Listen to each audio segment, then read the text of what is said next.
साथीहरू देख्न सक्नुहुन्छ अहिले चाहिँ हाम्रै आँगनमा प्लेन आउन थालिसकेपछि मान्छेको भिड भइरहेको छ। अब उड्ने क्रम र गुड्ने क्रम सुत्ने क्रम सब भइरहेको छ। त्यस कारणले गर्दा देख्न सक्नुहुन्छ कि यत्रो मान्छे भिडभाड भइरहेछ कि भिडभाड भइरहेछ कि देख्न सक्नुहुन्छ हेर्न सक्नुहुन्छ सबैजना वेटिङ अवस्थामा छ। अब वेटिङ रुममा है सो प्लेन देखाउन चाहन्छु म सबैजनालाई।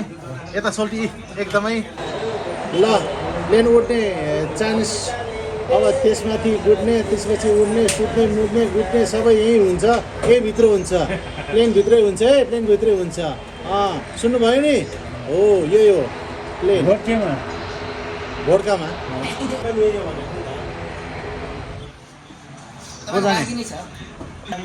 योलाई स्ट्यान्ड खोइ लाठी दिनु होला यो मान्छेलाई बिचरा ऊ हिँड्न सक्नुहुन्छ लिने भएको छ अन्धो भक्त हो ऊ आँखाले देख्दैन यही हो यो मान्छेलाई पनि मजाले लानुपर्छ।